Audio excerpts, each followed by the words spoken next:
Hello everybody, welcome to this lecture. This is chapter number 3 CA Intermediate का chapter number 3 Risk Assessment and Internal Control का ये part number 2 है. Okay, this is part number 2 of this chapter number 3 वाला lecture because first वाला is already uploaded. You can go and check it out. This recordings are about question and answers. Chapter number 1 और chapter number 2 ये दोनों uploaded है. इनके question and answers uploaded है. Okay और ये क्या है, ये चैप्टर नंबर 3 का पार्ट नंबर 2 है. ओके तो हमने इलस्ट्रेशन नंबर 6 तक कंप्लीट कर लिया था already. Now we are going to do after that. Okay illustration 6 यानी इलस्ट्रेशन 1 2 3 4 5 6 कंप्लीट किया है. टेस्ट योर अंडरस्टैंडिंग के इन बिटवीन जो भी क्वेश्चंस थे वो भी हमने किए हैं. Now just to make you understand कि what I'm telling, देखो हमने मॉड्यूल के सीक्वेंस के हिसाब से ही क्वेश्चन एंड आंसर्स लिए हैं. ओके मैंने पिछले तीनों लेक्चर्स में पास्ट तीनों question and answer Q&A lectures में मैंने क्या किया है, मैंने खुद का PDF यूज़ किया है in order to explain the question and answers. अभी from now onwards what are we going to do, हम लोग मॉड्यूल ही रेफ़र करेंगे. ओके मॉड्यूल ही रेफ़र करेंगे for all the further question and answer. So come to page number 29 क्योंकि हमने already PDF से जो मैंने PDF रेफ़र किया था उसमें ऑलरेडी 29th पेज तक जितने भी क्वेश्चंस है, इलस्ट्रेशंस हो चाहे टेस्ट जो अंडरस्टैंडिंग के क्वेश्चंस हो, वो सब मैंने एक्सप्लेन करे हैं उसमें. ठीक है वो सब हमने पढ़े हैं वहाँ पे. अभी हम लोग 29th पेज पे अगर आएंगे मॉड्यूल के तो देखो इलस्ट्रेशन 6 ये लास्ट इलस्ट्रेशन था जो मैंने वहाँ पे एक्सप्लेन किया था. स्टिल हम लोग फिर से रिवाइज कर लेते. ओके देखो इलस्ट्रेशन नंबर 6 क्या बोलता है. Illustration number 6 prince blankets is engaged in business of blankets. ठीक है it's major portion of sales is taking place through internet. So यहाँ पे इंटरनेट मार्क करने की चीज़ है. ओके इंटरनेट याद रखना. Advise the auditor how he would proceed in this regard as to understanding the entity and its environment. तो हमको क्या करना है वो इम्पोर्टेंट है. हमको क्या करना है, हमको एडवाइस करना है एज एन ऑडिटर कि अगर किसी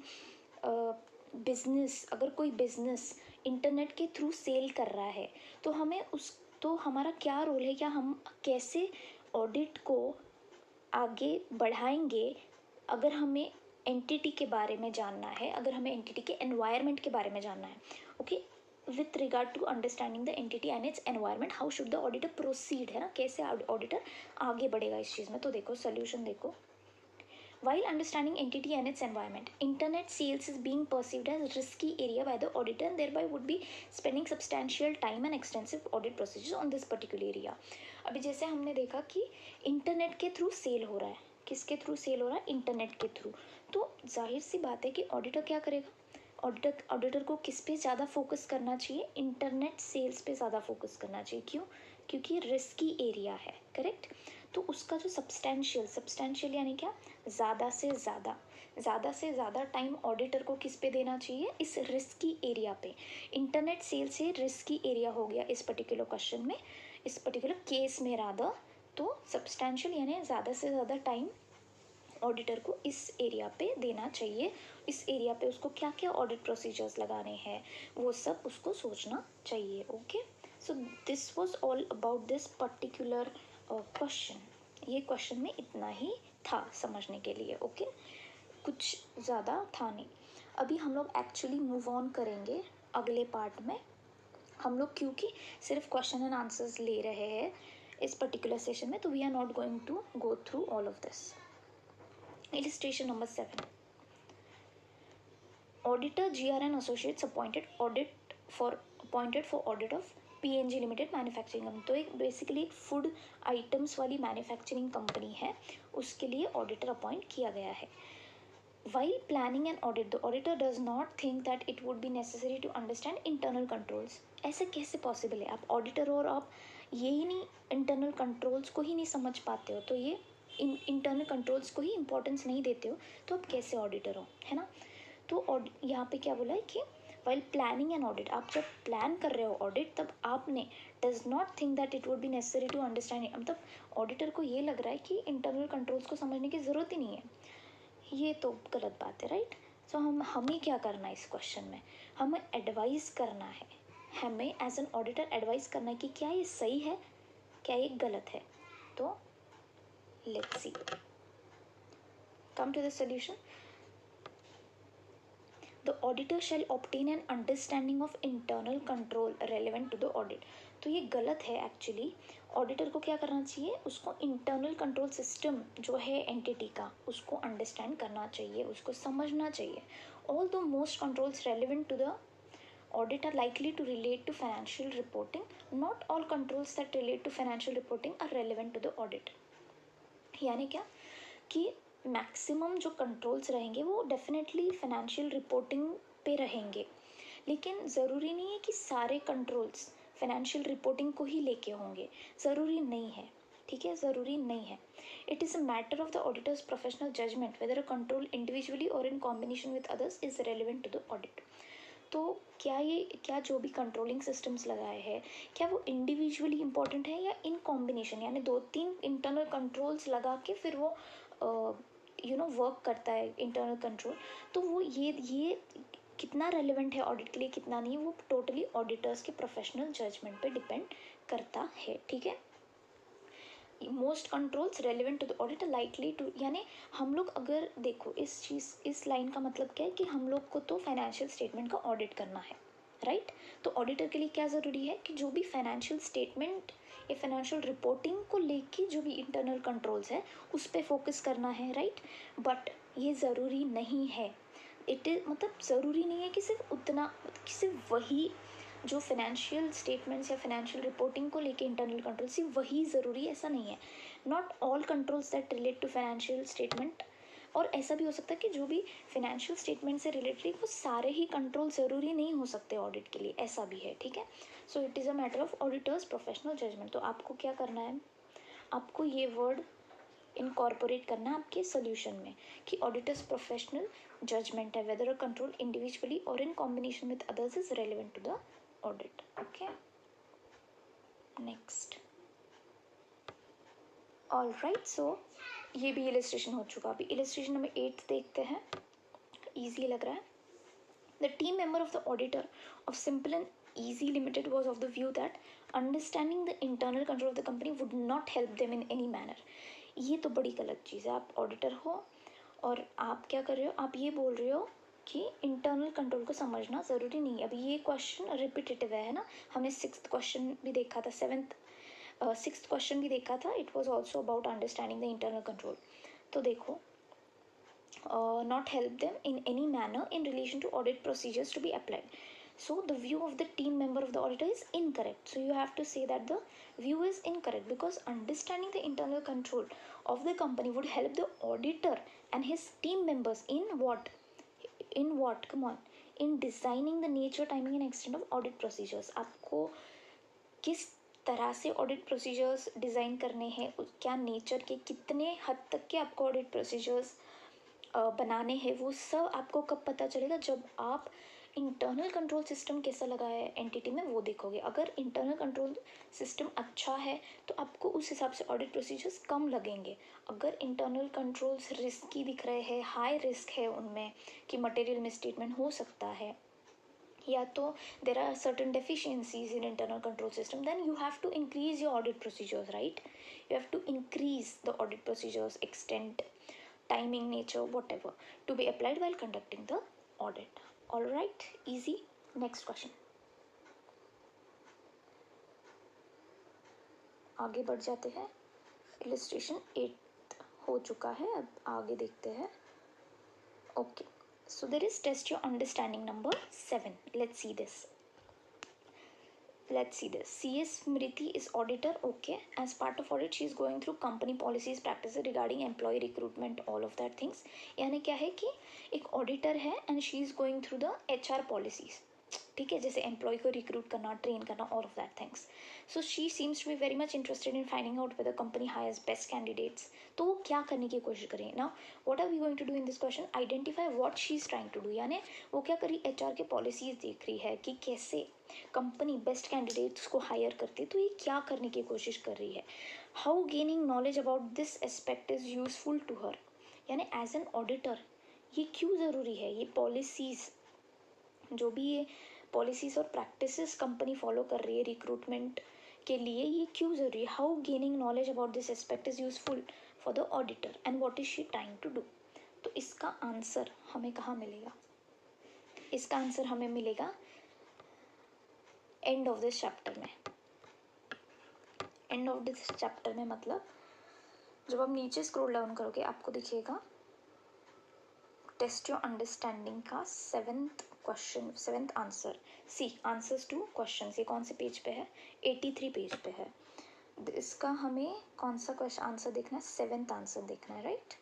यस, तो देखो, the study of company policies practices regarding recruitment, training etcetera is related to what is part of understanding the H R function. हमें देखते से ही पता चलता है, रिक्रूटमेंट की अगर बात होती है, ट्रेनिंग की अगर बात होती है, तो it is about the H are, right. तो ये एच आर फंक्शन को समझने की कोशिश कर रही है कौन, auditor. It in turn helps in understanding, क्यों ये ऑडिटर को ज़रूरी है, it will make her understand about the control environment of the company, की हायरिंग प्रोसेस में कहाँ कहाँ आपने कंट्रोलिंग सिस्टम लगाया है. ऐसा नहीं है कि आपस में आप फ्रॉड कर रहे हो, है ना. जो पॉलिसीज़ है कंपनी ने बनाई हुई, क्या आप उसके अकॉर्डिंगली जा रहे हो या नहीं जा रहे हो, है ना. तो फॉर दैट रीज़न हमें कंट्रोलिंग एनवायरनमेंट समझता है कंपनी का. Bye gaining such A knowledge she can better understand the internal control. तो आपको सिर्फ इंटरनल कंट्रोल सिस्टम के बारे में बात करना है कि internal control environment, internal control system, ये पता चलता है ऑडिटर को. So that's why she is interested in knowing the HR का policies and practices. Now come back to our next question, that is on page number 38. Okay, so हमने 7 देख लिया, अभी 8. During the audit of same company, CS Smith is keen to find out whether there is a proper system of segregation of duties. अभी क्या कर रही है वो, पहले HR पॉलिसीज देखा उसने, अभी वो ऑडिटर को देखना है कि क्या एक system of segregation of duties है कंपनी में. ऐसा तो नहीं कि एक ही पर्सन पूरा right from starting to end किसी ट्रांजैक्शन को देख रहा है, ऐसा तो नहीं हो रहा है. Is there a segregation of duty in the company. Okay, she wants to be sure that a person is responsible for recording a transaction is different from the person authorizing it. यानी जो person record कर रहा है, अभी suppose order आया किसी चीज़ का company को, कंपनी ने क्या किया, वो रिकॉर्ड किया अपने अकाउंटिंग सिस्टम में, तो एक बंदा चाहिए जो उसको ऑथराइज कर रहा है, तो दूसरा बंदा चाहिए. ऐसा नहीं कि जो रिकॉर्ड कर रहा है वही ऑथराइज कर रहा है, because you know there can be possibility of misstatement, right. There can be there can be a defalcation, there can be anything. So discuss what she is trying to do. तो what is trying to do, वो क्या कर रही है, वो segregation of duties देख रही है कंपनी के लिए, जैसे एग्जाम्पल यहाँ पे दिया है. So discuss what she is trying to do and how its understanding is significance. तो चलो आंसर देखते हैं. She is keen to find out whether there exists a proper system of segregation of duties.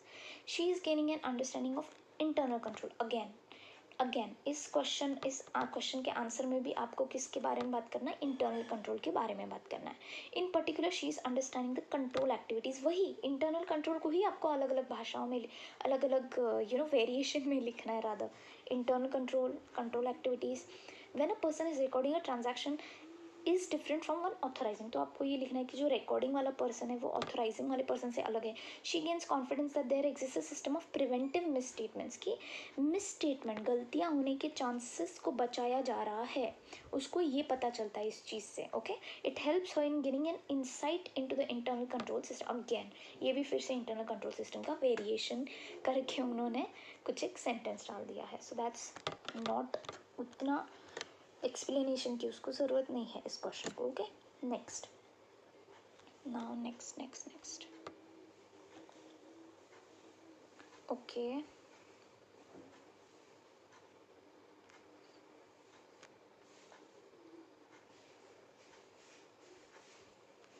Now what is the next question?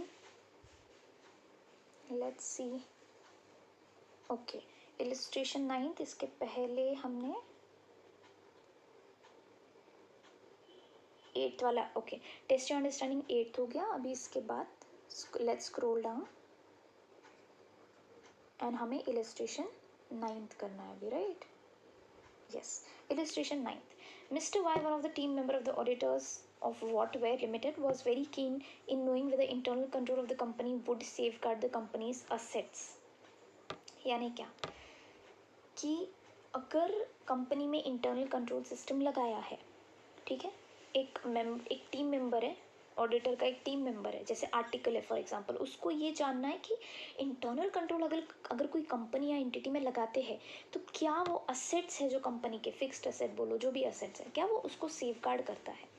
तो solution देखो, the review of internal controls will enable the auditors to know whether the controls adequately safeguard the assets. हाँ, अगर हम लोग internal as an auditor अगर हम लोग internal controls को देखते हैं तो yes, it helps us to know whether the controls adequately safeguards the assets. Okay, so yes. Next question. Mr. H, a team member of the auditor of There and Here Limited, was of the view that evaluation of internal control would help in identifying areas where internal control is weak. तो हमें internal control का evaluation means what? Examination. internal control का अगर हम examination करते हैं तो क्या वो does that help in identifying the areas जहाँ पे internal control weak है? तो obviously the review of internal controls will enable the auditor to know what are the areas where internal control is weak and where it is excessive. कहाँ internal control ज़्यादा ही लगाए गए हैं, जहाँ पे there was a need of 1 person to authorize, there are 2 persons or 3 persons to authorize, जो ज़रूरी नहीं है, excessive है, और जहाँ पे कंट्रोलिंग चाहिए था वहाँ पे वीक है. तो ये चीज़ें भी देखने में इंटरनल कंट्रोल सिस्टम हेल्प करता है ऑडिटर को. All right, now next question. Moving on. We have to complete this chapter.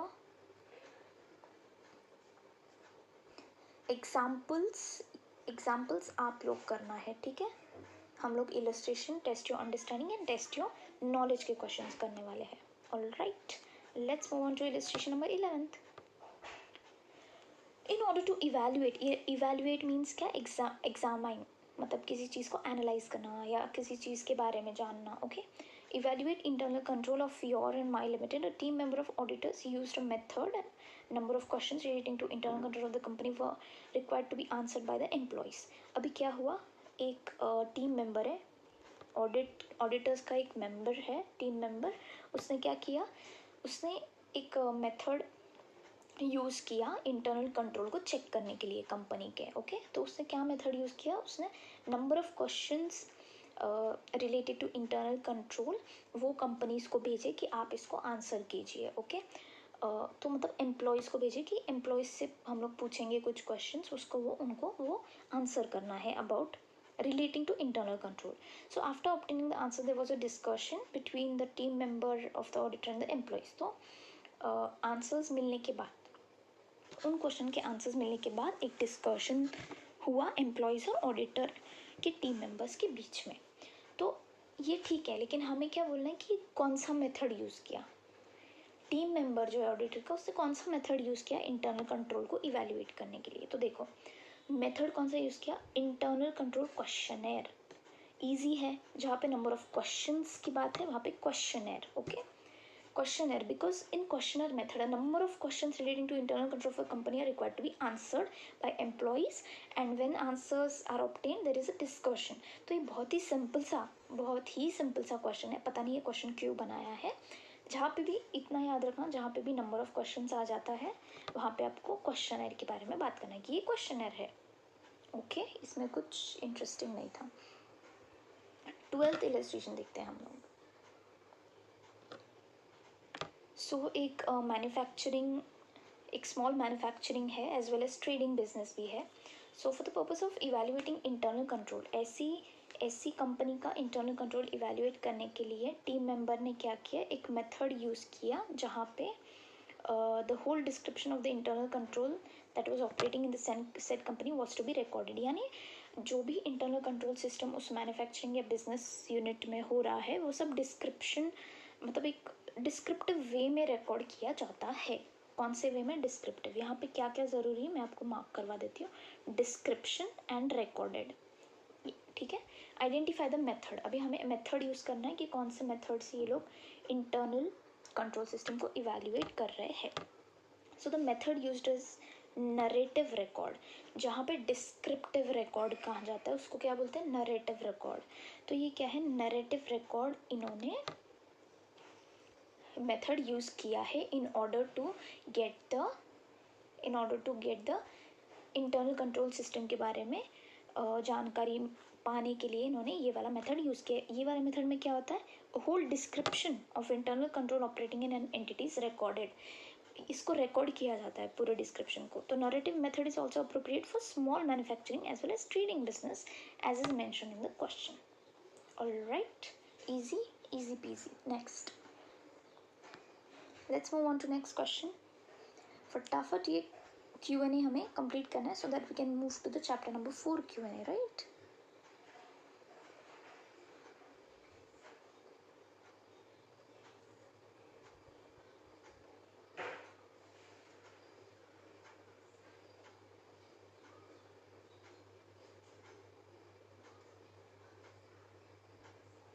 Okay, where's the next question? Let's see. Test your details, substantive analytical procedure, test your controls. Okay, so this test your understanding number 9. Test your understanding number 9 है, 10 है, and then I guess we are done with test your understanding and illustrations. Okay, test your understanding. Zomba Products Private Limited small company है, उनका controlling system are rudimentary. The control systems in the company are rudimentary. How you as an auditor of the company would proceed to evaluate? अभी देखते हैं इसका answer, देखते हैं test your understanding number 9।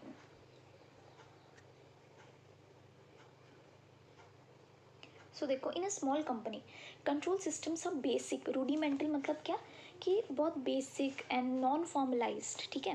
Therefore auditor should proceed to evaluate internal control using narrative record. क्यों? क्योंकि basic है, ज़्यादा बहुत ज़्यादा नहीं है। क्योंकि बहुत ज़्यादा रहेगा तो हमें डिस्क्रिप्शन मतलब हमें पूरे डिस्क्रिप्टिव वे में, नरेटिव वे में लिखना पॉसिबल नहीं होगा क्योंकि हमें एक टाइम लिमिट होता है ऑडिट में, राइट? तो जहाँ पे स्मॉल है, जहाँ पे बेसिक है, फॉर्मलाइज नहीं, वहाँ पे हम नरेटिव रिकॉर्ड यूज़ कर सकते हैं, यानी हम लोग डिस्क्रिप्शन में उसको रिकॉर्ड कर सकते हैं डिटेल में कि क्या इंटरनल कंट्रोल्स लगाए गए हैं। ओके, बिकॉज इट्स सो एक second, let me go to that question. Okay, so rudimentary मतलब क्या कि basic, non formal, that is rudimentary. Okay, rudimentary कहाँ है क्वेश्चन में? यहाँ पे है, यहाँ पे है। The control systems are rudimentary. Okay, next question, test your understanding 10. A CA during course of audit finds the cash is not deposited into bank frequently although concerned staff of company was required to do so. यानी cash जो है ना company की वो deposit होनी चाहिए थी लेकिन डिपॉजिट नहीं हुई है बैंक में। फर्दर द ऑफिशियल रिस्पॉन्सिबल यानी जो आदमी जो भी रिस्पॉन्सिबल था इस चीज़ के लिए, depositing the cash into bank, इस चीज़ के लिए, for ensuring performance of above has also not paid attention. Discuss what does it represent from auditor's perspective. तो हमें ये बात करनी कि ऑडिटर के व्यू पॉइंट से, पर्सपेक्टिव यानी कि व्यू, ऑडिटर के व्यू से क्या ये सही या गलत है, what ever it is. So cash is not deposited into bank although उनको डिपॉजिट करना चाहिए था, कैश बैंक में डिपॉजिट हो जाना चाहिए था लेकिन नहीं हुआ। जो पर्सन रिस्पॉन्सिबल था उसने भी कुछ ध्यान नहीं दिया इस चीज़ पे कंपनी के। It means that control is not working as plan. अभी देखो, एक पर्सन को जिसको ऑथराइज किया गया है कि आप जाके मतलब आप देख रेख करो कि बैंक में कैश गया है या नहीं गया है, वो भी क्या है, कंट्रोलिंग सिस्टम का पार्ट है ना। सो इट मीन्स कि कंट्रोलिंग सिस्टम अच्छा नहीं है, प्लान्ड नहीं है, जैसे प्लान किया वैसे काम नहीं कर रहा है, right? It would not be able to prevent misstatement. अभी जैसे कोई ऐसे भी हो सकता है कि जो एम्प्लॉयज़ है जो कैश को संभाल रहे हैं वो डिफाल्केशन कर दे कैश का, राइट? तो मिस स्टेटमेंट्स होने के चांसेस है। तो ये जो सिस्टम है कंपनी में वो प्रिवेंट नहीं कर रहा है ना, मिस स्टेटमेंट हो सकता है। Very purpose of control is defeated, it represents a control deficiency. तो आपको कुछ कुछ चीज़ें याद रखनी है इस क्वेश्चन में। अभी जैसे आपको समझ में आ चुका है क्वेश्चन, लेकिन क्योंकि ऑडिट है you have to use the auditing language. तो कंट्रोल डेफिशिएंसी एक वर्ड है जो आपको यूज़ करना है, कंट्रोल इज डिफीटेड आपको यूज़ करना है, प्रिवेंट मिसस्टेटमेंट आपको वर्ड यूज़ करना है। आप कैसे भी फ्रेम करो answer, but these are the words जो आने चाहिए उस क्वेश्चन में, ठीक है। बाकी ये तो पूरा रिपीट था क्वेश्चन का, क्वेश्चन ही रिपीट कर दिया है यहाँ पे, है ना। ठीक है, तो ये सारी चीज़ें यानी डेफिशिएंसी वर्ड आना चाहिए, डिफीटेड वर्ड आना चाहिए, मिस स्टेटमेंट वर्ड आना चाहिए। ऑल राइट, सो ये सब था test your understanding and as well as illustration जो भी थे वो सब हमने चैप्टर नंबर 3 के कंप्लीट कर लिए हैं। केस स्टडी में क्योंकि एमसीक्यू है और 2 ही केस स्टडी है, 10 ही एमसीक्यूज है, वो आप खुद से करोगे, एग्जाम्पल्स आप खुद से करोगे, उसमें कोई भी रॉकेट साइंस नहीं है। Okay, so you can do that. So अभी जैसे करेक्ट इनकरेक्ट हमने पहले ही लेक्चर में कर लिया है, अभी हमें थियोरेटिकल क्वेश्चंस करने हैं, राइट। हमें थियोरेटिकल क्वेश्चंस करने हैं। करेक्ट इनकरेक्ट हमने कर लिया है, अंडरस्टैंडिंग वाले क्वेश्चंस हमने कर लिए हैं। तो थियोरेटिकल क्वेश्चंस जो है, जो कि टोटल 10 है, 10 थियोरेटिकल क्वेश्चंस है, but don't you worry, in our next lecture again, ये लेक्चर भी हमारा 25 मिनट में ख़त्म हो चुका है, नेक्स्ट लेक्चर भी हमारा कुछ 20-30 मिनट में ख़त्म हो जाएगा, जिसमें हम लोग पूरा का पूरा थियोरेटिकल क्वेश्चंस जो है, थियोरेटिकल क्वेश्चंस जो है चैप्टर नंबर 3 का, वो कंप्लीट कर देंगे पार्ट नंबर 3 में। पार्ट नंबर 3 भी आएगा इस चैप्टर का, which will be again 25 to 30 minute, ज़्यादा समय का नहीं है। आप 1.25 या 1.5 के स्पीड में भी अगर देखोगे तो आपको ये प्रॉफिटेबल है वैसे भी, है ना, ये लेक्चर्स। तो इस लेक्चर को हम लोग यहीं पे एंड करते हैं, हम लोग अगले लेक्चर में मिलेंगे and we will do the theoretical questions in it. Okay.